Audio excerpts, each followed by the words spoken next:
हे विषय जयाते नाकळती, तया सुख दुःखे दोणी न पवती, आणि गर्भवासु संगती नाही तया, तो नित्य रूप पारथा ओळखावा सर्वथा, जो या इंद्रियार्था नागवेची।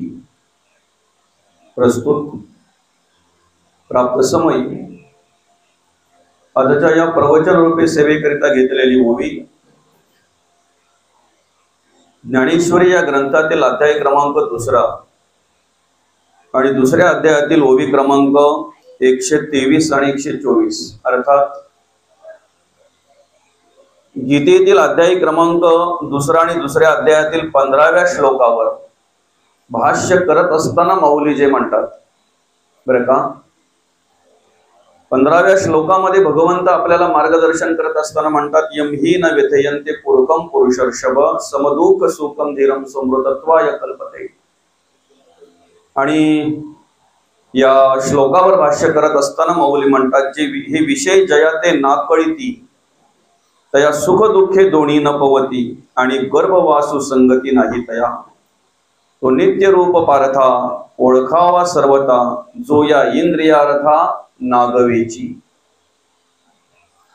अर्थात या ठिकाणी कार्य करण्यासाठी जे इंद्रिय तुम्हा आम्हाला दिलेली आहेत, डोळा, त्वचा, नाक, कान, जीभ, जे विषय पंचक दिलेला आहे, शब्द, स्पर्श, रूप, रस आणि गंध, जे कर्मेंद्रिय पंचक दिलेला आहे, वाचा, पाणी, पाद, शेषण आणि गुण, ज्ञानेंद्रिय पंचक असेल, कर्मेंद्रिय पंचक असेल, विषय पंचक असेल, प्राण पंचक असेल, अंतःकरण पंचक असेल, हे सगळं जे काय आहे ते आपल्या हितासाठीच भगवंताने दिलेलं आहे बरं का। डोळे भगवंताने दिलेले आहेत, पण डोळ्यातून काय पाहावं हे मार्गदर्शन आपल्याला हवं आहे। कान देवाने दिलेले आहेत, कानातून काय ऐकावं हे मार्गदर्शन, हे ज्ञान आपल्याला प्राप्त करून घेण्याची गरज आहे।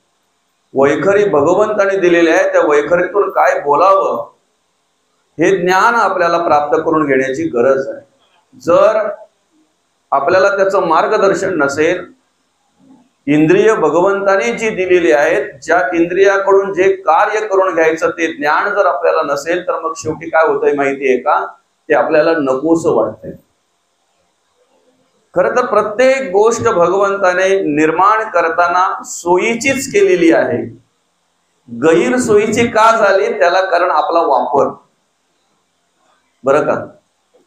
माचीस घरात आणलेली आहे चूल पेटवण्यासाठी, पण अतिक्रोध झाल्यानंतर जर तुम्ही घर पेटवत असाल तर माचीसचा काय दोष आहे सांगा ना, वापरणाऱ्याचा दोष आहे ना। तसं हे विषय जे भगवंताने तुमच्या आमच्या अंतःकरणामध्ये निर्माण केलेले आहेत, हे विषय ज्याच्या ताब्यात आहे, विषयाधीन न होता विषयावर आरूढ झालेला आहे, त्याला सुख दुःखामध्ये काही फरक पडत नाही। सुख दुःख दोन्हीने पवती, अर्थात सुखातही तीच स्थिती त्याची असते आणि दुःखातही तीच स्थिती असते। सुख आलं म्हणून, आपल्या भाषेत सांगायचं म्हणून, गरिबी आली म्हणून लाजत नाही आणि श्रीमंती आली म्हणून माजत नाही। दोन्ही अवस्थेमध्ये जो सारखाच असतो, मान अपमानाच्या पलीकडे जो गेलेला आहे बरं का, तो ह्या गर्भवासाच्या दुःखातून मोकळा झालेला असतो, जन्म मृत्यूच्या राहाडगाड्यातून मोकळा झालेला असतो। अशा प्रकारे या ठिकाणी या प्रस्तुत ओवीतून माऊली आपल्याला मार्गदर्शन करतात, भगवंत आपल्याला मार्गदर्शन करतात। ओवीवर अर्थपूजा बांधणे आदीच्या निमित्ताने या ठिकाणी आपण ही प्रवचन सेवा आयोजित केलेली आहे। या जावसई गावातील हे पाटील परिवार, आणि या पाटील परिवाराचे पिताश्री कैलासवासी परशुराम नारायण पाटील बाबांना सोमवार दिनांक 3 मार्च 2025 रोजी देवाज्ञा झाली। त्यांचं अल्पशा आजाराने निधन झालं आणि त्यांच्या उत्तर कार्यांच्या निमित्तानं आपण या ठिकाणी ही प्रवचन सेवा आयोजित केलेली आहे। खऱ्या अर्थानं या ठिकाणी या पाटील परिवाराचे, अर्थात परशुराम दादा म्हटल्यानंतर हे 6 जण भावंड, 7 जण, वसंतदादा असतील, मोहनदादा असतील, दीपकदादा असतील, नंदाताई असतील आणि वनिताताई असतील. त्यात एक बहीण त्यांना सोडून गेली आणि आपले परशुराम दादा. अशा प्रकारे हे 7 जण भावंड. परशुराम दादांची मुलं, ज्यांच्या उत्तर कार्यांच्या निमित्ताने या ठिकाणी आपण ही प्रवचन सेवा आयोजित केलेली आहे, त्या परशुराम दादांची मुलं महेंद्र दादा असतील, विकी दादा असतील, पिंकीताई असेल, सरिताताई असेल. त्याचप्रमाणे आमचे आईसाहेब सारिकाताई. खरं तर या पाटील परिवारामध्ये कार्य करत असताना या सर्वांना चांगल्या प्रकारे प्रेम दिलं बाबांनी, सर्वांवर चांगल्या प्रकारचे संस्कार केले, मार्गदर्शन केलं आणि आपल्या जीवनाचा मार्ग क्रमण करत असताना वयाच्या 62व्या वर्षी तुमचा आमचा निरोप घेतला. जाणं तर प्रत्येकाला आहे बरं का, पण जाण्याच्या आधी आपण काही गोष्टी करायच्या आहेत. ज्या गोष्टी करण्यासाठी आपल्याला भगवंताने हा नरदेह दिलेला आहे. जन्म झालेला आहे त्याला मृत्यू आहे. ज्या लोकात आपण जन्माला आलोय त्या लोकाचं नावच आहे मृत्यू लोक. यद दष्टम तद नष्टम, जे दिसतंय ते नाचतंय. पण कधीतरी माणसाने एकांतामध्ये असं शांत बसून विचार करायला हवा. 83,99,999 योनींमध्ये आणि माझ्यामध्ये काही फरक आहे का? कधीतरी विचार करायला पाहिजे ना. प्राणी पक्षी जे काही वागतायत, जगतायत, राहतायत, ते असं सर्व काही कार्य करताना आम्हाला पाहायला मिळत आहेत. त्यांच्यामध्ये आणि मनुष्य देहामध्ये, माणसामध्ये काही फरक आहे का? आणि जर जाणवत असेल असा काही फरक तर स्वतःच्या मनाला विचारा, का, कशासाठी हा फरक काय आहे, कशासाठी आहे? 83,99,999 योनीतून मुक्त होण्याचा मार्ग जर असेल तर हा नरदेह आहे, हा मनुष्य देह आहे बरं का. या देहाची निर्मिती करतानाच भगवंतानी कशी निर्मिती केली बघा. उभ्या कण्याचा निर्माण केलेला आहे, विशेष बुद्धी दिलेली आहे, जगण्याचं स्वतंत्र दिलेलं आहे आणि विशेष म्हणजे 4ही वाचा या नरदेहाला दिलेले आहेत. परा, पच्चंती, मध्यमा आणि वैखरी. बोलू शकतो, सांगू शकतो, काय हवं ते मागू शकतो.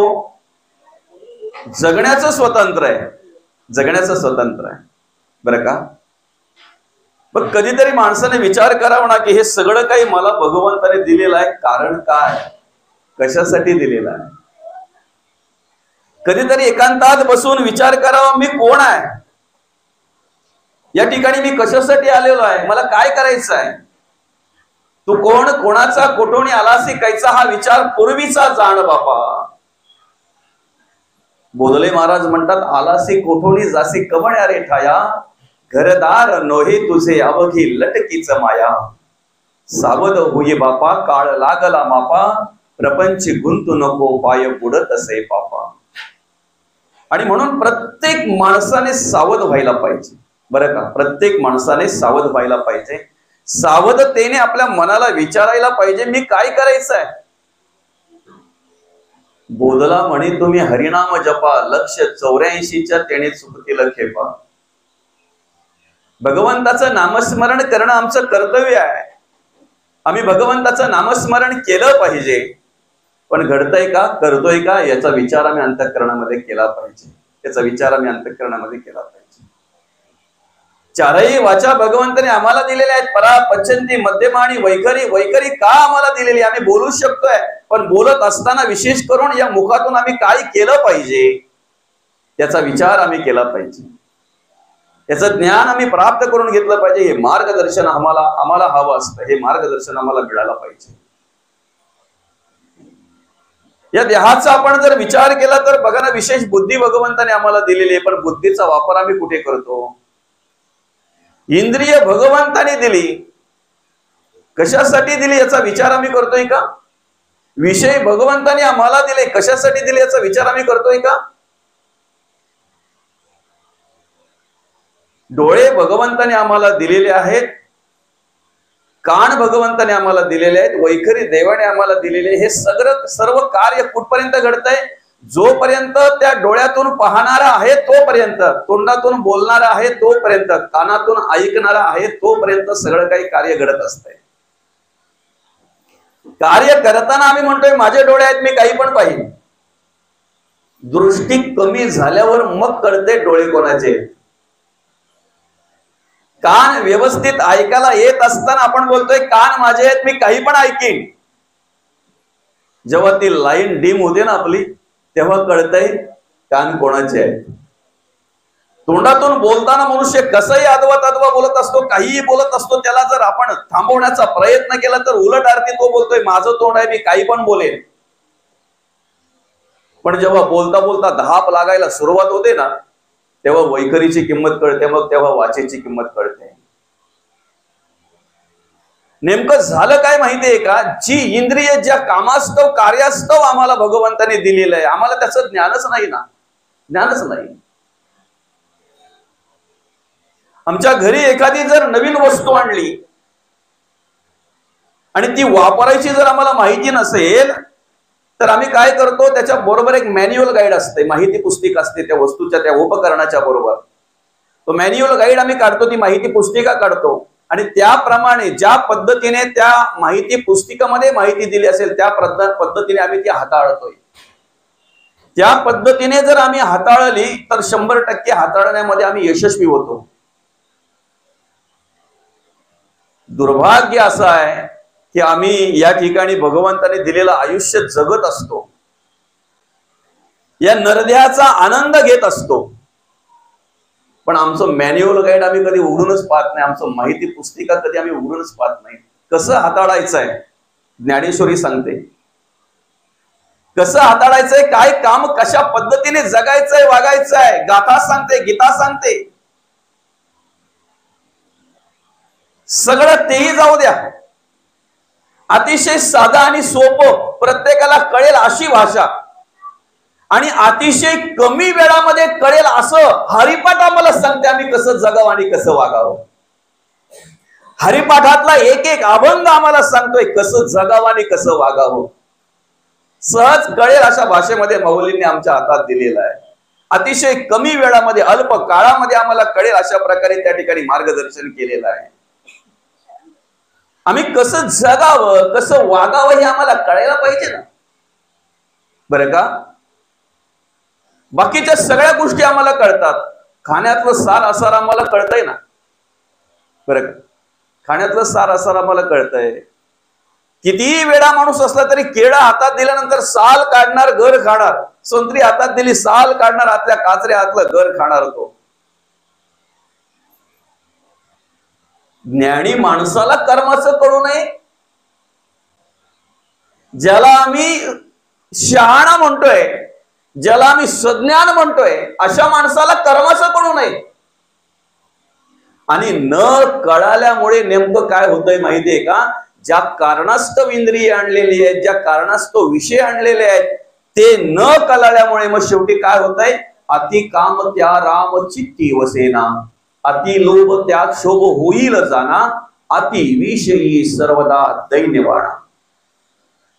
बरं का माऊली, पूर्वीची बालांची घरं असायची ना, त्या बालांच्यावर म्हणी लिहिलेल्या असायच्या नाही, अति तेथे माती म्हण होती बघा ती, अति तेथे माती.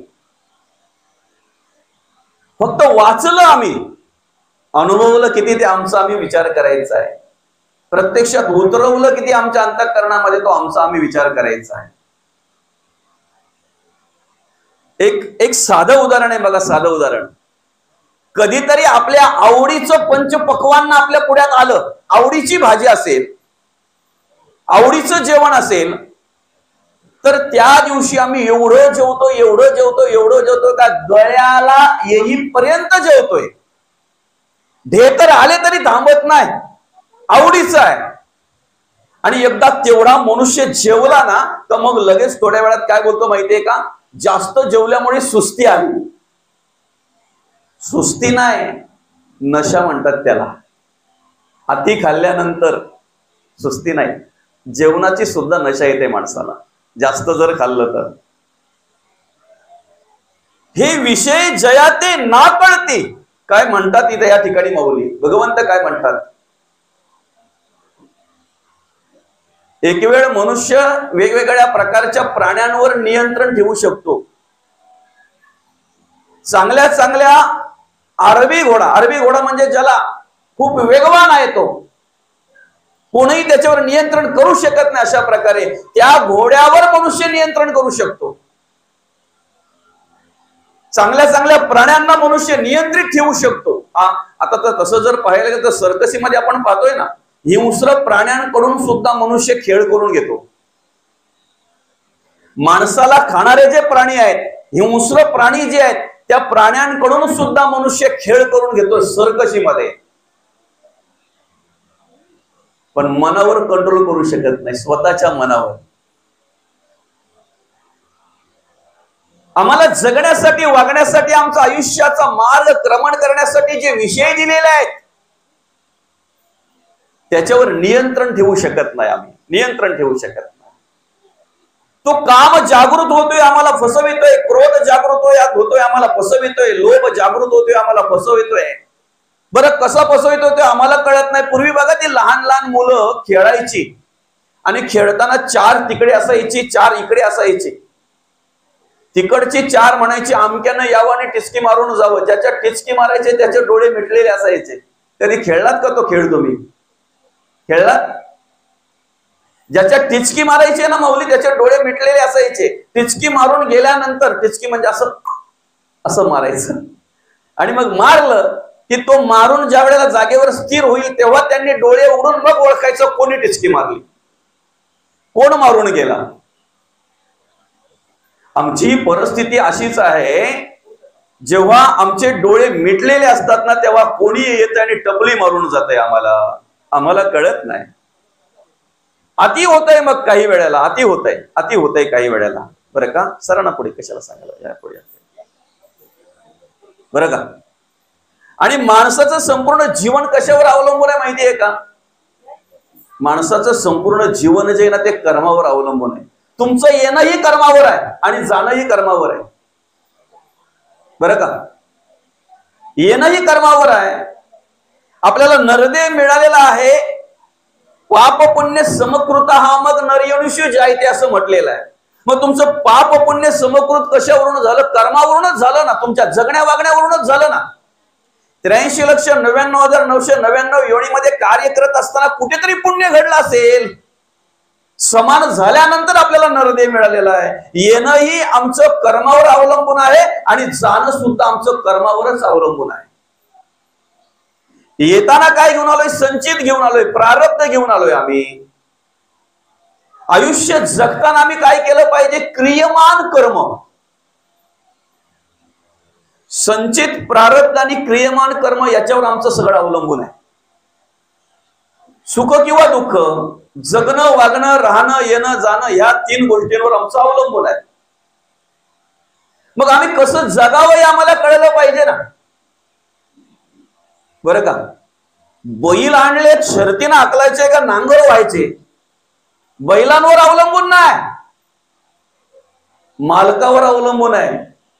त्यांच्याकडून नांगरणी करून घ्यायची आहे, गाडीला जुंपायचेत का लेकऱ्याला जुंपायचेत? विषय आणलेले आहेत, पण त्यांच्याकडून कशा प्रकारे कार्य करून घ्यायचंय. आम्ही प्राण्या पक्ष्यांकडून खेळ करून घेतोय, पण आमचा खेळ कोण करतो हेच आम्हाला कळत नाही. ज्या वेळेला येतात त्यावेळेला डोळे आमचे मिटलेले असतात. टपली मारून गेल्यानंतर मग डोळे उघडतात आणि मग आजूबाजूचे बोलतात आता त्यांचे डोळे उघडले का? एवढं सगळं झाल्यानंतर त्यांचे डोळे उघडले का? 1400 वर्ष तपश्चर्या करून सुद्धा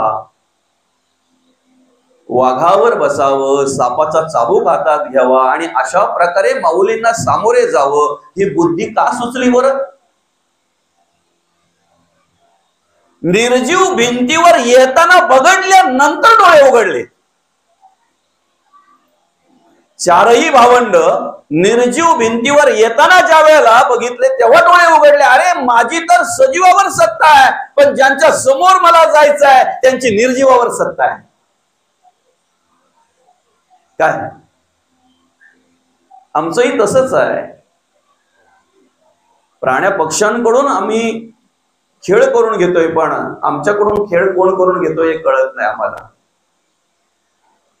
जगताना वागताना आम्ही कसं असावं? विषय दिलेले आहेत ना. काय म्हटलेलं इथे? हे विषय जयाते नाकळती तया सुख दुःखे दोन्ही न पावती. नाकळती म्हणजे ज्याच्या नियंत्रणात आहेत, बरं का. विषय त्याच्याकडून खेळ नाही करून घेत, तो विषयांकडून खेळ करून घेतोय.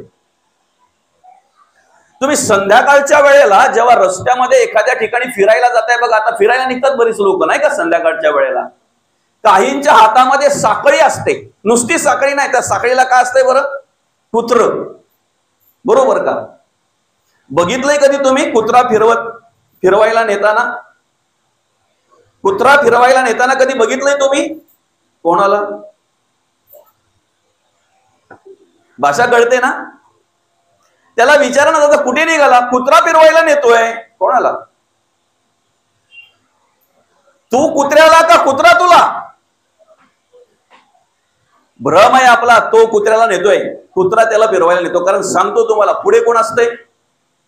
कुत्रा. साखळीवाला मागे. ओढतोय कोण कोणाला? कुत्रा मालकाला ओढतोय ना. मालक कुत्रा आहे का आपला? म्हणजे समजतंय ना. कुत्रा जो आहे तो जर ओढत असेल तर तो मालक आहे का मालक आहे, असा बोलण्याचा उद्देश आहे. तो पाळू नका, ठेवू नका, फिरवू नका, ह्या उद्देशाचा मी नाही आहे. तुम्हाला सांगत नाही की तुम्ही पाळू नका म्हणून. पण तुमच्या घरात कुत्री आहेत आणि ज्याच्यामुळे आपण आहे, ज्याच्यामुळे हे जगात आपण आहे, ज्याच्यामुळे आपण सर्व काही कार्य करतोय, ते आई वडील जर तुमच्या वृद्धाश्रमात असतील तर फिरवताय कोणाला तुम्ही? आणि कोण कोणाला फिरवतंय? अशी कितीतरी तुम्हाला आज घरं दाखवेन की ज्यांचे आई वडील वृद्धाश्रमात आहेत, त्यांच्या घरी कुत्री आहे. नुसती कुत्री नाही, आपण मुलांना जेवढं खर्च करत नाही ना, मुलांना ज्या पद्धतीने सांभाळत नाही, काळजी घेत नाही ना, त्या पद्धतीने ते कुत्र्यांची काळजी घेत असतात. तरी घ्या ना, घेऊ नका असं नाही. प्राण्यावर प्रेम केलंच पाहिजे. माणूस प्राणी प्रेमी पाहिजे, पण सुरुवात माणसापासून करा ना. तुम्ही माणसांचा द्वेष करताय, माणसांचा तिरस्कार करताय, जन्म देणाऱ्या आई वडिलांना तुम्ही तिकडे नेऊन टाकताय वृद्धाश्रमात, आणि प्राण्यांवर प्रेम करताय. प्राणी प्रेमी तुम्ही खोटे आहात. कोणी नाही बोलू शकत तुमचं प्रेम आहे म्हणून. नाही. आपला विषय असा आहे की कुत्रा मालकाला फिरवत असतो, मालक कुत्र्याला नाही. तसं आमच्या आयुष्यामध्ये काय झालं माहितीये का? वास्तविक कामाकडून आम्ही काम करून घ्यायला पाहिजे. मौली, कामाकडून काम करून घेणं म्हणजे काय माहितीये का? तहान लागली की ग्लास काढणं मांडणीवरचा, समजतंय ना. तहान लागली की मांडणीवरचा ग्लास काढावं, पाणी प्यावं, पण परत तो ग्लास मांडणीवर त्याच्या जागी लगेच ठेवता आला पाहिजे. पुढची तहान लागेपर्यंत त्याच्याशी खेळता कामा नये, नाहीतर आयुष्याचा खेळ केल्याशिवाय राहणार नाही. सोपं नाहीये ते. हजारो वर्ष तपश्चर्या करणाऱ्यांना त्यांनी कामाला लावलंय. हजारो वर्ष तपश्चर्या करणाऱ्यांना त्यांनी कामाला लावलंय. आपण कोण आहेत? माळ घेतली की झोप येते नामस्मरणासाठी, नाही मौली. नामस्मरणाला माळ हातात घेतली की लगेच आठवतंय पीठ कोणी कोणी नेले ते, कोणी कोणी पैसे नेलेत ते, किती दिवस झाले. आणि बोलतोय पण ते पोराला, हे आता लगेच जाऊन काकासकडून पैसे घेऊन ये, बघ माळ घेतली ना, आठवलंय. माळ ठेवली का विसरून जाईल. मौली मला सांगा, माळ घेतल्यानंतर आपल्याला स्मरणिका हातात घेतल्यानंतर कोण आठवायला पाहिजे? संत म्हणतात आम्हाला संसारात देव आठवायला पाहिजे. समजतंय ना? आम्हाला संसारात देव आठवायला पाहिजे. आम्हाला देव कार्यात जर संसार आठवत असेल तर आम्ही किती पुढे आहेत बरं? आम्ही काय करतोय? मग त्यांच्याकडून जर आपल्याला कार्य करून घ्यायचं आहे ना, तर माकडवाला बघितला का? खेळ करणारा माकडवाला, तो माकडाला ओढत नेत असतो. खेळ करून घेतला की परत माकड मागे, चल पुढं. खेळ करून झाला की माकड मागे. हे विषय जयाते ना कळती तया सुख दुःख दोन्ही न भवती आणि गर्भवासू संगती नाही तया. सोपं आहे हो एकदम. या जन्म मृत्यूच्या राडगाड्यातून जर सुटायचं आहे ना, अतिशय सोपं आहे. फक्त काय करायचंय माहितीये का, आमच्या घरी भगवंताच्या कृपेने आम्हाला जे प्राप्त झालंय त्यात समाधान मानायचंय, बस. त्यालाच परमार्थ म्हणतात आणि त्यालाच भक्ती म्हणतात. काय जे आम्हाला भगवंताच्या कृपेने प्राप्त झालेलं आहे, संतांच्या भाषेत सांगायचं म्हणजे ठेविले आनंदे तैसीची राहावे चित्ते असू द्यावे समाधान. त्याच्या पुढे जर सांगायचं झालं तर जैसी स्थिती आहे तैशा परी राहे कौतुक तो पाहे संचिताचे. जे मिळालंय त्यात समाधान माना, जे देवाच्या कृपेने प्राप्त झालंय त्यात समाधान माना, आणि जे दिलंय ते कार्याकारण दिलेलं आहे, त्याचा वापर कशा प्रकारे करावा हे आपण ठरवलं पाहिजे. तुम्ही सांगा माय माऊली, जर तुमच्याकडून भाजीमध्ये डबल मसाला पडला तर काय होईल? काय होईल? डबल जर परत जर मीठ पडलं तुमच्याकडून भाजीमध्ये तर काय होईल? कुठल्याही गोष्टीचं अति झालं की त्याची चव बिघडते. आमच्या संसाराची चव का बिघडली बरं? ज्या घराचं रूपांतर आम्ही मंदिरामध्ये करायला पाहिजे ते घर जर आम्हाला खायला धावत असेल तर याला कारणीभूत घर का आम्ही? घरातले का घर? सगळी सूत्र आमच्या हातात आहेत, फक्त आम्हाला कसं जगावं कसं वागावं हे कळलं पाहिजे. विषय जे दिलेले आहेत त्यांनी आमच्याकडून कार्य करून घ्यायचं का आम्ही त्यांच्याकडून कार्य करून घ्यायचं, हे ज्या दिवशी आम्हाला कळेल त्या दिवशी आमचं आयुष्य सुंदर झाल्याशिवाय राहणार नाही, त्या दिवशी आमचं जीवन सुंदर झाल्याशिवाय राहणार नाही. फक्त ते ज्ञान प्राप्त करून घेतलं पाहिजे. ज्ञान प्राप्त करून घेतलं पाहिजे. आम्ही कसं वागावं कसं जगावं. पुन्हा बघा, एखादी वस्तू जर आमच्या घरी आम्ही आणलेली आहे, ती उपकरण, ती वस्तू वापरायची कसं हे जर माहित नसेल तर आम्ही माहिती पुस्तिका घेतोय, त्याप्रमाणे हाताळतोय, यशस्वी होतोय आम्ही हाताळण्यामध्ये. तसं आम्हाला हा देह जो भगवंताने दिलेला आहे, नरदेह जो दिलेला आहे, कसा हाताळायचा आहे. ज्ञानेश्वरी काढा ना, गाथा वाचा, हरिपाठाचा एक एक अभंग शांत बसा, 15 वेळा एक अभंग वाचा, एक एक शब्द पटवून घ्या, एक एक शब्द समजून घ्या, एक एक अभंगाचा एक एक शब्द समजून घ्या. एकच अभंग आणि एकाच अभंगाचा आत्मबोध जरी आमच्या अंतःकरणामध्ये झाला तरी एवढं सामर्थ्य, एवढी पॉवर आहे की त्या एक अभंग आमचं आयुष्य घडवू शकतो. बिघडलेलं आयुष्य एक अभंग घडवू शकतो. एकच अभंग परत परत वाचा, त्या प्रत्येक शब्दाचा बोध आमच्या अंतःकरणामध्ये झाला पाहिजे. कसं जगावं कसं वागावं हे कळल्याशिवाय राहणार नाही. आणि तुम्हाला कुठल्याही गोष्टीवर नियंत्रण जर ठेवायचं असेल ना, कुठल्याही वाईट गोष्टीपासून जर तुम्हाला बाजूला व्हायचं असेल तर कलियुगामध्ये सगळ्यात महत्वाचं आणि सगळ्यात पॉवरफुल साधन जर कुठलं असेल तर ते म्हणजे नामस्मरण. नामस्मरण. कोणती वासना येऊ दे अंतःकरणामध्ये, त्या वासनेपासून तुम्हाला बाजूला व्हायचं आहे ना, निर्वासना व्हायचं आहे ना, नामस्मरण करा. कोणताही विषय तुमच्या अंतःकरणामध्ये येऊ द्या, कोणताही विषय तुमच्या अंतःकरणामध्ये येऊ द्या, जर तुम्हाला त्या विषयापासून बाजूला व्हायचं आहे, विषयासक्त व्हायचं नाही, विषयारूढ व्हायचं आहे, विषयासक्त व्हायचं नाही, विषयारूढ व्हायचं आहे, त्याच्या वर जर राहायचं आहे, आपण सांगू त्याप्रमाणे त्याने कार्य केलं पाहिजे, असं जर तुम्हाला वाटत असेल तर या कलियुगामध्ये कुठलाही ग्रंथ वाचा, पुराण वाचा, शास्त्र वाचा, सगळ्यांमध्ये सगळ्यात सोपा उपाय आणि सगळ्यात सोपं साधन जर कुठलं असेल, हरिमुखे म्हणा, हरिमुखे म्हणा पुण्याची गणना कोण. सगळ्यात साधं सोपं नाही साधन, सगळ्या सोपं साधन आहे. काही लागत नाही. न लगे सायास जावे वनांतरा सुखे, येतो घरा नारायण, जिथे तुम्ही नामस्मरण कराल तिथे भगवंताला यावं लागतंय. नारद म्हणतात, देवा तुम्ही कुठे आहात? भगवंताला नारद मुनी म्हणतात, देवा तुम्हाला जर शोधायचं असेल तर तुम्ही कुठे आहात? त्यावेळेला भगवंताने स्वतः पत्ता दिलाय बरं का. नाहम वसामी वैकुंठीना योगिया हृदय मदभक्त इत्र गायंती तत्र तिष्ठ तुम्ही नारदा. माझे भक्त जिथे गातात ना नारदा, मी तिथे तिष्ठत उभा असतो रे, तिष्ठत उभा असतो. भगवंताचं नामस्मरण जर आपण अंतःकरण पूर्वक करत असू ना तर त्या ठिकाणी भगवंताला यावंच लागतंय, थांबावंच लागतंय. आणि निवाडा घ्या ना तुम्ही, कृतापासून तर आज कलीपर्यंत जेवढे जेवढे बर्बाद झाले, ऋषी, साधू, मुनी, देव, देवांचा राजा, तुम्ही आम्ही तर कोणच नाही. या यादीमध्ये कुठे बसतोय का आपण? देव आणि देवांचा राजा सुद्धा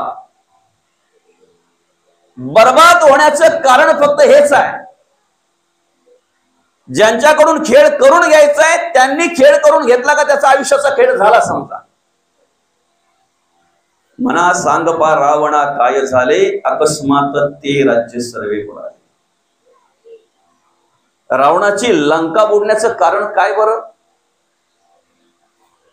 आणि तो विषय, तो अहंकार जर आम्हाला सुटत नसेल तर सांगा, आम्ही रावण ऐकून काय बदल घडला? रावण काय विषय आहे का प्रवचनातून कीर्तनातून सांगण्याचा? पण तरी सुद्धा सांगावा लागतो ना. कशासाठी? ते ऐकता ऐकता त्यापैकी आमच्याकडे काही आहे का हे शोधता आलं पाहिजे. अंधार जर नसता तर प्रकाशाची किंमत आपल्याला कळाली असती. अज्ञानी जन जर नसले तर ज्ञानाची किंमत आपल्याला कळेल. निंदक जर आपल्या बाजूला नसतील तर आपण काय करतोय ते आपल्याला कळेल. म्हणून तर जगद्गुरु तुकोबा म्हणतात, निंदकाचे घर असावे शेजारी, शेजारी असावं. त्यांच्याकडे पाहून आम्हाला कळेल ना आम्ही काय करतोय ते, आम्हाला जाणीव करून देतील ना ते. श्रीराम प्रभू आम्हाला तेव्हा कळतील जेव्हा आम्ही पहिले रावण समजून घेऊ. समजता समजता त्यापैकी जर काही आमच्याकडे असेल तर त्याचा त्याग आम्ही केला पाहिजे. आम्ही त्याग केला पाहिजे. कंस आम्हाला का सांगावा लागतो? त्यापैकी काही आहे का आमच्याकडे, याचा विचार आम्ही केला पाहिजे. कृता, त्रेता, द्वापर आणि कली ह्या चार युगामध्ये माणसाला, ऋषींना, मुनींना, देवांना, देवाच्या राजाला, सगळ्यांना बर्बाद होण्याला कारण फक्त तीनच आहेत: काम, क्रोध आणि लोभ. कार्य करून घेणारे अनेक आहेत. बघा, आम्हाला जो जन्म झालेला आहे, आम्ही जो जन्माला आलेलो आहे, याला कारण आमची कर्म. पहिला विषय तो आहे, कर्मच. आम्ही आमच्या आयुष्यामध्ये करतोय ती कर्म, आणि आमचा शेवट सुद्धा कशावर अवलंबून आहे? कर्मावरच अवलंबून आहे. मग कर्म करणारे अनेक आहेत ना. काय समजतंय? कर्म करणारे अनेक आहेत. डोळे आहेत, कान आहे, नाक आहे, त्वचा आहे, जीव आहे, वाचा, पाणी, पाद, शिक्षण, बुध, शब्द, स्पर्श, रूप, रस, गंध, अंतःकरण, मन, बुद्धी, चित्त, अहंकार. किती आहेत कर्म करणारे? कर्म करणारे अनेक आहेत. कर्माचे प्रकार: पाहण्यातून घडतंय ते वेगळं, ऐकण्यातून घडतंय ते वेगळं, बोलण्यातून घडतंय ते वेगळं, स्पर्शाने घडतंय ते वेगळं, जगण्याने, वागण्याने, चालण्याने, काम करण्याने घडतंय ते वेगळं. कर्माचे प्रकार अनेक आहेत. कर्म करणारी इंद्रिय अनेक आहेत. कर्म करून घेणारेही अनेक आहेत. काम, क्रोध, लोभ, मद, मत्सर, दंभ, संशय, चिंता, असूया, अद्वया, भावना, कल्पना, इष्णा, वासना, आशा, ममता, तृष्णा अनेक आहेत. पण ऐका, कर्म करणारी इंद्रिय जरी अनेक असली, कर्माचे प्रकार जरी अनेक असले करण्याचे, कर्म करून घेणारी मंडळी जरी अनेक असली, तरी कर्म केल्यानंतर त्याची विभागणी दोन प्रकारातच होते: पाप किंवा पुण्य. दोनच प्रकारामध्ये होते. आम्ही आमच्या आयुष्याचा मार्गक्रमण करत असताना फक्त विचार केला पाहिजे, मी पाप गोळा करतोय की पुण्य गोळा करतोय, कारण याच्यावर आपलं आयुष्य आधारित आहे. जगणं वागणं याच्यावर आधारित आहे. जगणं वागणं सगळं याच्यावर आधारित आहे. चर्मचक्षुने जर आम्ही बघितलं तर येताना काही घेऊन आलेलो, खाली हात आया है खाली हात जाएगा. बरं का? येताना आम्ही काही घेऊन आलो, जाताना वस्त्र तरी असतात, येताना ते पण नव्हते. होते नाही. चामड्याच्या डोळ्याने जर आम्ही बघितलं तर येतानाही काही घेऊन आलेलो नाहीत आणि जाताना सुद्धा काही घेऊन जाणार नाहीत. पण ज्ञान चक्षुने जर बघितलं तर आम्ही येताना प्रारब्धाने संचित बरोबर घेऊन आलेलो आहेत. मनात वांचिरे पूर्व संचित केले. चोच निर्माण करण्याच्या आधी दाना निर्माण केलंय म्हणतात ना, तुमची व्यवस्था आधी भगवंताने केली आणि मग तुम्हाला जन्माला घातलंय. किती आयुष्यभर संपणार नाही एवढं भगवंताने दिलं होतं. आर्थिक, कायिक, वाचिक आणि मानसिक चारही प्रकारची भरपूर दिली होती. आयुष्यभर संपणार नाही एवढी आम्ही संपवली ना, डोळ्यातून पाहून संपवली. ज्या युगात आपण वावरतो या युगाला काय म्हणतात? कलियुग. काय म्हणतात? कलियुग. कपड्याच्या दुकानाच्या पुढे नुसती प्लास्टिकची बाई पाहून जर 15-15 मिनिटं माणसं घालवत असतील पाहण्याने आम्ही काय करतोय? आमच्या घरी एखादी शेजारची बाई येते, आमच्या सुनेविषयी गारणं लावते आणि आम्हाला ऐकायला मजा वाटते. काय ऐकतोय आम्ही? आमच्या घरी एखादी शेजारची बाई येते, सासूविषयी आम्हाला काहीतरी सांगत असते, ती सून तिला चहा घेतल्याशिवाय उठू देत नाही, एवढी आवडीची असते तिच्या. आम्हाला चांगलं आवडतंय की वाईट आवडतंय? काय आवडतंय? बरं, हे पाप कर्म हे कळत नाही माणसाला. निंदा करणं, इतरांची निंदा करणं किंवा ऐकणं हे पाप आहे, माहित नाहीये. माझ्या डोळ्यातून वाईट नजरेने एखाद्या ठिकाणी पाहणं हे पाप आहे की पुण्य आहे? कळत नाही का माणसाला? माझ्या मुखातून वाईट बोलणं हे पाप आहे का पुण्य आहे? कळत नाही का माणसाला? प्रत्येकाला कळते हो. म्हणून तर घरात आलेला विंचू माणूस ठेवीत नाही पाळून. पाळतो का? घरात जर विंचू आला तर त्याला पण ठेवतो नाही, चांगला आहे, दिसायला सुंदर आहे, मस्त आहे, जरा हात वगैरे फिरून बघू त्याच्यावर आपण. बघितल्या बरोबर माणूस पहिले बोलतो काहीतरी घेऊन या आणि याचा कार्यक्रम करून टाका, बरा झाला पोराबिराचा पाय नाही पडला. खरं आहे की खोटं आहे? काही चुकीचं सांगत असेल तर सांगा बरं का, आणि खरं असेल तर जरा माना हलवत चला, कारण तुमचा माझा संवाद यालाच प्रवचन म्हणतात बरं का. आपल्या घरात जर विंचू आला तर आम्ही विंचू घरात ठेवत नक्की ना माऊली? का बघितल्या बरोबर लगेच खिशात ठेवलाय, मस्त आहे, भारी आहे, जरा राहू दे खिशामध्ये? हा, नाही ना. मग विंचवाच्या सिंबॉल असलेल्या पुड्या तुमच्या खिशात आहेत की नाही? बरं, विंचवाच्या चित्र असलेल्या पुड्या तुमच्या खिशात आहेत की नाही? स्लो पॉइझन येते, बर्बाद करते माणसाला, बर्बाद करते, आयुष्य बर्बाद करते माणसाचा, देह सडवते, एक एक इंद्रिय माणसाची सडवून टाकता येते. लिहिलेलं आहे त्याच्यावर, तंबाखू खाल्ल्याने कर्करोग होतो, तेवढाच फाडून तो बाजूला काढतो. आता कसं होतं बघतो, बोलतो अरे पुडीवरचा काढला दादा, कागदाचा काढला, बाकी ग्रहण केलं ना तू. कर्म करणाऱ्या माणसाला मी चांगलं करतोय की वाईट करतोय हे प्रत्येकाला कळत असून सुद्धा तो स्वीकारतोय. हे तंबाखू आणि ह्या सगळ्या गुटखा फुटका या छोट्या गोष्टी आहेत रे, पण त्याग केला पाहिजे. बर्बाद करणारे माणसाला कोण आहेत? इंद्र पदाला जाऊन सुद्धा भोग पडली त्याला. इंद्र पदाला जाऊन सुद्धा देवांचा राजा इंद्र, ब्रह्मदेवाची जी मुलगी होती सुंदर रूपवान अहिल्या तिचं नाव, बरोबर आहे की नाही? सुंदर होती, रूपवान होती, तरुण होती, अनेक वर यायला लागले. पण ब्रह्मदेवाने काय सांगितलं माहितीये का? जो कोणी पृथ्वीला आधी प्रदक्षिणा पूर्ण करेल, जो कोणी पृथ्वीला सगळ्यात आधी प्रदक्षिणा पूर्ण करेल, माझ्या मुलीचं त्याच्याशी मी लग्न लावून देईन. एवढंच ऐकलं आणि रांगच लागली हो पडायला बरं का. ऋषी मुनी, देवांचा राजा सगळे एकमेका मागे पळायला लागले. पण ऐका ना, सगळ्यात पुढे इंद्र होता. सगळ्यात पुढे कोण होता? इंद्र. कारण त्यांनी फक्त ब्रह्मदेवाच्या मुखातल्या ऐकलं, तोंडातल्या ऐकला, जो पळायला सुरुवात केली त्याला पक्का माहित होतं मी सगळ्यात पुढे आलोच पाहिजे कुठल्याही परिस्थितीत. कारण त्याच्या डोळ्यात, त्याच्या नजरेमध्ये भरली होती ती. ऐकताय ना? पळायला सुरुवात केली इंद्रदेवाने. त्याच्या मागे बरेच ऋषी मुनी, देव बरेच होते बरं का. वरच्या अंगाने असलेले साधू, अंतरंगाने नाही, वरच्या अंगाने. आणि इंद्रदेवाला पळता पळता मध्ये गौतम ऋषी भेटले. गौतम ऋषींनी विचारलं, अरे इंद्रा काय चाललंय, का पळतोय दादा, आणि तुझ्या मागे एवढी काय झालं काय नक्की, आम्हाला तर सांगा. पळता पळता तो सांगतोय, ब्रह्मदेवाची मुलगी सुंदर आहे, रूपवान आहे, अतिशय सुंदर आहे, तरुण आहे. पण ब्रह्मदेवाने सांगितलंय जो कोणी पृथ्वीला आधी प्रदक्षिणा पूर्ण करेल त्याच्याशीच मी लग्न लावून देईन. अरे काय बोलत काय बसलो मी तुझ्याशी, मला पळायचं आहे. आणि लागला पळायला तो. गौतम ऋषींनी एवढं ऐकलं.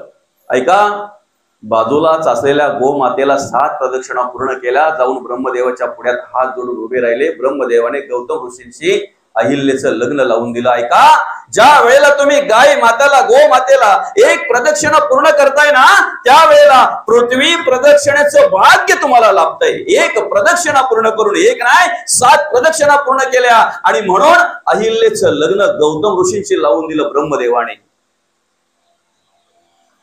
पळत पळत असताना रस्त्यालाच माहित झालं याला, ज्याच्यासाठी तू मेहनत करतोय, बरं का, ज्याच्यासाठी तू पडतोय ते झालं बाबा, गौतम ऋषींचे लग्न नाही म्हणे, चिटिंग आहे. असं कसं, माझ्या पुढे तर मी कोणाला निघूच दिलं नाही. आणि कोण ऋषी तो तर मला रस्त्यात भेटला होता, तो आमच्या रांगेत पण नव्हता. दादा रांगेत पण नव्हता, पण तुमच्या पुढे होता ना तो, बुद्धीने. म्हणून तर गोमातेला प्रदक्षिणा पूर्ण केली ना त्याने. आणि तोच राग मनात ठेवला गौतम ऋषींनी. आपला इंद्रदेवाने गौतम ऋषींच्या रूपात येऊन अहिल्याला भ्रष्ट केली. झालं काय, गौतम ऋषी ज्या वेळेला त्यांच्या आश्रमात आले त्यावेळेला पाहतात तर हा वेगळ्या ड्रेसने, वेगळ्या रूपामध्ये पडत होता. तेवढ्यात मग गौतम ऋषीने सांगले, अरे इंद्रा, काय पळतोय रे बोकावून. बरं का, माणसाला ज्या वेळेला एखादी कर्म करायची असतात त्यावेळेला वेगळं रूप तो धारण करत असतो. त्याच्या प्रत्यक्ष त्या रूपात जात नाही तो, बरं का, प्रत्यक्ष त्या रूपात जात नाही. आणि मग तो पूर्व रूपामध्ये उभा राहिला आणि मग सांगितलं, माफ करा मला, माफ नाही दादा, बघ पडतील. आणि त्या बाईला सांगितलं, पती ओळखता आला नाही, तुला शेळा ऊन पडायची वेळ येईल. आपला विषय असा आहे की देवाला जर बघ पडू शकतात, तिथे आम्ही कोण आहेत? गौतम ऋषींची भार्या असताना सुद्धा, ब्रह्मदेवाची मुलगी असताना सुद्धा जर तिला शिळा होऊन पडायची वेळ येत असेल तर आम्ही कोण आहेत? आणि आमच्या सुखाला किंवा दुःखाला कारणीभूत हेच आहे. काय कारणीभूत काय आहे? हेच आहे ना. आम्ही असंतुष्ट जर असू तर आम्ही काय करायला लागतोय? अनितीने वागायला लागतोय, अधर्माने वागायला लागतोय, नको त्या प्रकारे जगणं वागणं आमचं होतंय. आणि म्हणून मग अशी परिस्थिती होते. ऐका, तुम्ही 4 युगाचा निवाडा जर घेतला, कृता, त्रेता, द्वापर आणि कली, तरी 4 युगामध्ये सर्वांना भ्रष्ट करण्यासाठी हे 3च पुरी आहेत: काम, क्रोध आणि लोभ.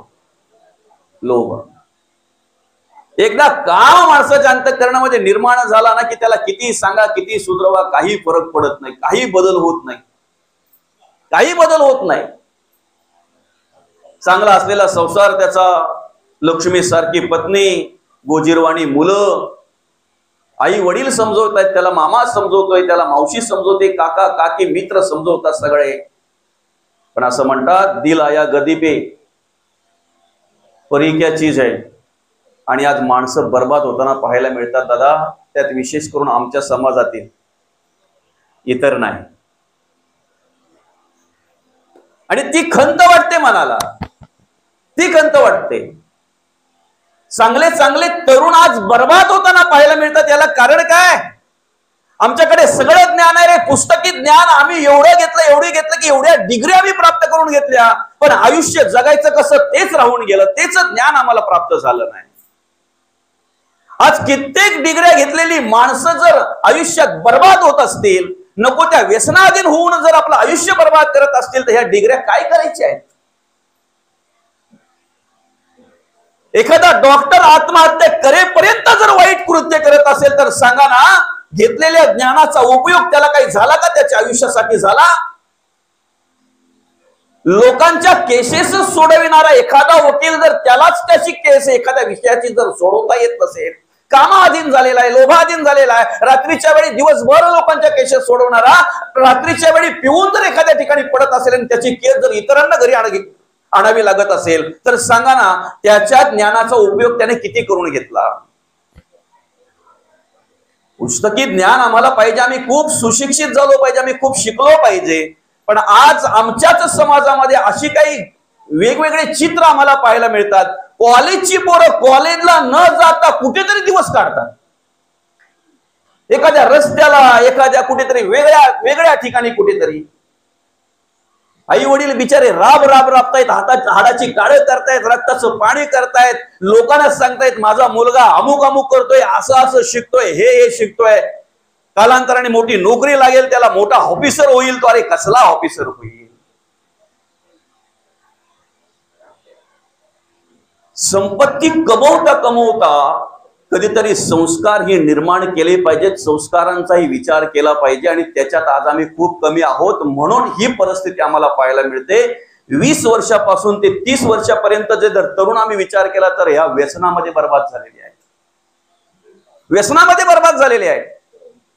बापाला सुपारीच्या खंडाचं व्यसन नाही, पण मुलाला संध्याकाळच्या वेळेला धरून आणावं लागतंय. का परिस्थिती? काय बाप त्याच्यामध्ये कमी पडला का? शिकवणीमध्ये, मार्गदर्शन करण्यामध्ये आई वडील कधीच कमी पडत नाही. प्रत्येकाचे आई वडील आपल्याला चांगल्या प्रकारची शिकवण देत असतात, चांगल्या प्रकारे घडवत असतात, वाढवत असतात, चांगल्या प्रकारे मार्गदर्शन करत असतात. आणि प्रत्येक आई वडिलाला वाटतंय माझ्या मुलीने, माझ्या मुलाने असं जगावं की 4 चौकात असताना स्वाभिमानाने सांगता आलं पाहिजे हा मुलगा माझा आहे, ही मुलगी माझी आहे म्हणून.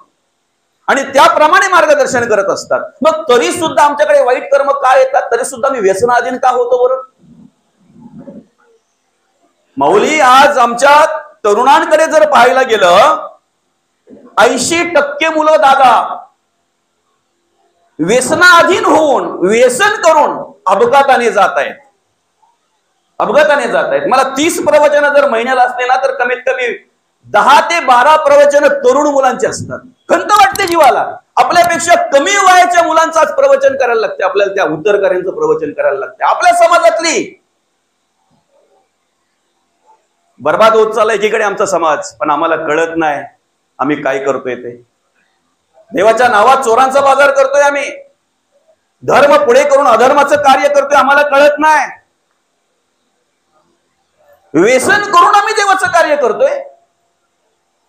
राजांची जयंती साजरी करत असताना त्या मिरवणुकीमध्ये व्यसन करून आम्ही तिथे नाचतोय. काय बोध घेतला आम्ही? काय शिकलो आम्ही?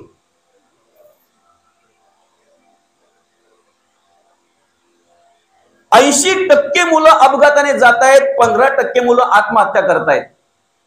आणि तरुणांमध्ये फक्त 5% मुलं नॅचरली, नैसर्गिकरित्या मृत्यू होतो. फक्त 5% मुलांचं. यादी आहे माझ्याकडे महिनाभराची. हातचा मुलगा निघून गेला ना की बापाला पश्चाताप करावा लागतो, त्याच्या व्यतिरिक्त त्याच्याकडे त्याच्या हातात काही राहत नाही. ज्या मुलांच्या लग्नासाठी बापाने आईने धावपळ करावी, त्या मुलांच्या उत्तरकार्यांसाठी जर आई वडिलांना धावपळ करायला लागत असेल तर सांगा ना, अंतःकरणपूर्वक त्यांना वाटत असेल का रे काही? ना इलाजास्तव करतात ते, ना इलाजास्तव. दुःखाने अंतःकरण भरलेलं असताना सुद्धा त्यांना ते कार्य करावं लागतंय का? आणि ही अवस्था आज आमच्या समाजामध्ये आम्हाला पाहायला मिळते. बर्बाद झालेल्या एखाद्या मुलाच्या पावलावर पाऊल ठेवून आम्ही चालतोय, आम्हाला कळायला नको? आणि पूर्वी तुमची मुलं उद्ध्वस्त व्हायला, तरुण उद्ध्वस्त व्हायला घराच्या बाहेर पडायला लागायची, कुठेतरी ढाब्यावर जाऊन बसायची, कुठेतरी मित्रांबरोबर जायचे. आपण लगेच तर्क करायचो, हा गेला, बर्बाद झाला. शेजारी वगैरे, नातेवाईक वगैरे लगेच बोलायला सुरुवात करायची. हा एकदा जायला लागला ना, रात्री अपरात्री यायला लागला ना, काही कारणास्तव, काही कारण नसताना समजायचा मुलगा बर्बाद झाला. पूर्वी अशी अवस्था होती. आज तुमच्या घरी बसल्या बसल्या तुमची मुलं तुमच्या डोळ्यासमोर बर्बाद होत आहेत, कळत नाही. एक 15 दिवसापूर्वी प्रवचन झालं. 25 वर्षाचा तरुण लग्नासाठी त्याच्या आई वडील मुली पाहतायत. ऐका, तो लग्नाला विरोध करतोय. का करतोय? जेव्हा कळलं त्यावेळेला 15 लाख रुपये त्यांनी कर्ज केला होता. 15 लाख रुपये कर्ज केलं होतं. आई वडील विचार करतायत माझ्या मुलाला सुपारीच्या खंडाचं व्यसन नाही, मुलगा घराच्या बाहेर पडत नाही, कुठल्या ढाब्यावर जात नाही, कुठल्या मित्रांमध्ये जात नाही, मुलगा बर्बाद झाला कसा? ज्या वेळी त्या गोष्टीची वाच्यता झाली, आता लोक घरी पैसे मागायला यायला लागली. त्या मुलाने आत्महत्या केली आणि आत्महत्या केल्यानंतर कळलं की घरी मोबाईलवर ऑनलाईन गेम खेळून मुलगा बर्बाद झाला होता. आम्हाला गीतेची गरज काय? आम्हाला गाथेची गरज काय? आम्हाला संतांच्या विचाराची गरज काय? मी म्हणेन प्रत्येकाच्या घरात हरिपाठाचा ग्रंथ पाहिजे, छोटा पुस्तक पाहिजे, प्रत्येकाच्या घरात पाहिजे. तुम्ही व्यवस्थित जगावं, वागावं, तुमच्या मुलांनी घडावं आणि शेवटच्या श्वासापर्यंत त्यांनी आम्हाला समाधान द्यावं, आम्ही समाधानाने त्यांना पाहावं असं जर वाटत असेल तर प्रत्येकाच्या घरामध्ये हरिपाठाचं पुस्तक, हरिपाठ ग्रंथ पाहिजे. आणि संध्याकाळच्या वेळेला अरे नाही जास्त वेळ लागेल, सरळ वाचलं तर 15 मिनिटात वाचून होतोय. 15 मिनिटं तुमच्या मुलाला बसवा आणि वाचून घ्या. 2-2 तास रील्स पाहण्यामध्ये मुलं व्यस्त असतात. कळत नाही आमचा कसा टायमिंग जातो, कशी वेळ निघून जाते. एखाद्या वेळी चित्रपट लावला तर 2-2, 2.5 तास आम्ही असे घालवतोय. एखाद्या वेळी संध्याकाळच्या टायमाला रिमोट हातात आला तर 2-2, 3-3 सिरियल आम्ही बसल्या बसल्या पाहतोय. 15 मिनिटं हरिपाठ वाचू शकत नाही. सरळ वाचना, वाचता वाचता बोध होईल, आत्मबोध होईल, कळेल, जाणीव होईल, कसं जगावं कसं वागावं कळेल. पण खंत वाटते, दुर्दैव आहे आज खऱ्या अर्थाने प्रवचनाची गरज कोणाला आहे? वृद्धांना की तरुणांना? कोणाला गरज आहे? कीर्तनाची गरज कोणाला आहे? वृद्धांना की तरुणांना? खंत वाटते, कीर्तनाच्या वेळेला आमचे तरुण आम्हाला पाहायला मिळत नाही, प्रवचनाच्या वेळी तरुण आम्हाला पाहायला मिळत नाही, कुठेतरी बाजूला उभे राहून चेष्टा करत असतात. हे दुर्दैव आहे, दुर्दैव आहे. आणि म्हणून मग काय होतं माहितीये का? धर्म राहतो बाजूला, धर्माचं कार्य राहतंय बाजूला, आणि नको ते चित्र विचित्र रूप आम्हाला पाहायला मिळतंय, चित्र विचित्र कार्य आम्हाला पाहायला मिळतं. याला कारण तेच आहे, देवाला पुढे करून आम्ही बर्बाद झालोय बाबा, पण कळत नाही आम्हाला. 19 फेब्रुवारीला जो छत्रपती शिवाजी महाराजांचा वेश केलेला आहे, मावळ्यांचे वेश केलेले, किती मस्त अगदी चांगल्या प्रकारे मिरवणूक ते आणि गणवेश करून वेशभूषा करून त्या ठिकाणी अतिशय चांगल्या प्रकारे कार्य ते अतिशय चांगल्या प्रकारे कार्य संपन्न झालं.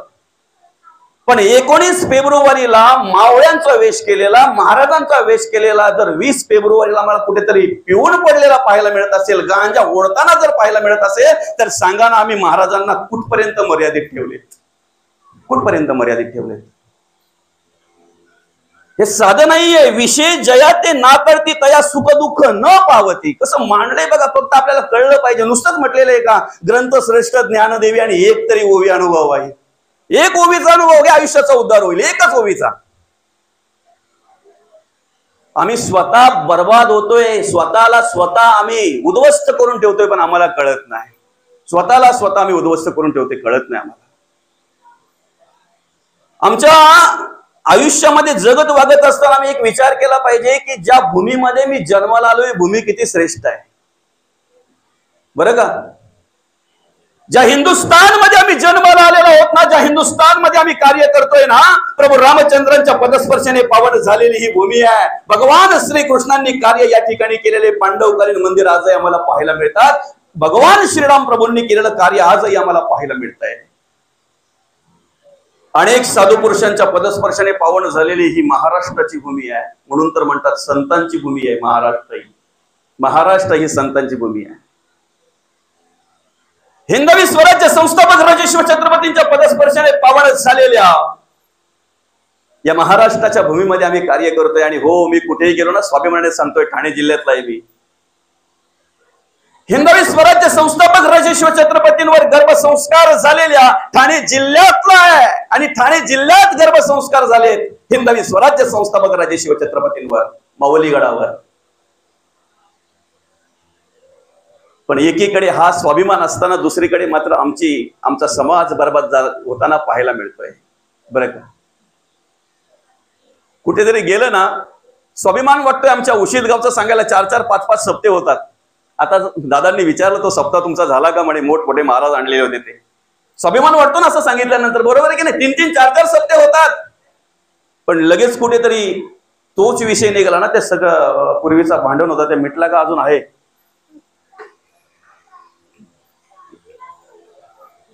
परिवर्तनासाठी सप्ते असतात, लक्षात ठेवा, बरं का? ऐका, एक ठिकाणी असंच प्रवचन झालं आणि त्यांना समजलं की उशीदचा महाराज आहे, ते जवळ आले. अगदी परमार्थिक माणसं परमार्थिकच बोलणार ना. महाराज तुमच्या गावात आम्ही येत होतो, असं तसं हे ते, त्या सप्त्याला आम्ही यायचो, इकडे यायचो तिकडे जायचो, असं ते सगळं चालू होतं. काय तुमचा गाव मस्त की सप्ते होतं, तुमच्या गावामध्ये हरिनाम सोहळे होत आहेत, बरं का? अनेक वेळा कार्यक्रम असतात, अनेक प्रवचन, अनेक कीर्तन, नामांकित मंडळी तुमच्या गावात येऊन गेलेली आहे. आमचं बोलणं चालू होतं आणि मी ऐकतोय. ऐकता ऐकता कुठेतरी माझ्या अंतःकरणामध्ये स्वाभिमान जागा झाला की अरे बरं आहे, आध्यात्मिक क्षेत्रामध्ये आपल्या गावचं नाव निघतंय. परमार्थिक माणसाला दुसरं काय हवं असतंय? आध्यात्मिक विचारामध्ये आपल्या गावचं नाव निघतंय. आणि आमची एक 4-5 जणांची अशी विचार चालू असतानाच तिथं एक जण आला पटकन, आणि पटकन काय बोलला माहितीये का? उशीदची 7 म्हणजे 1 नंबर. 7 काय कळते का तुम्हाला? काय असतंय 7 माहितीये तुम्हाला? आणि मग त्याने बोलायला सुरुवात केली. गर्दी, ट्रॉफिक जाम ना, अख्खा रस्ता जाम ना, गावात गाडी उभी करायला जागा नाही ना, अरे बापरे, बोकडं किती ना, कोंबडे किती ना. हात जोडले, त्यांचं चालू ठेवलं आणि बाजूला झालो. संतांनी एक आत्मबोध दिला, जोपर्यंत परिवर्तन होत नाही तोपर्यंत आध्यात्मिक असल्याचं, परमार्थिक असल्याचं आवाहन हा खोटेपणा आहे, खोटेपणा आहे. हे आजचं जे प्रवचन आहे ते कोणासाठी आहे?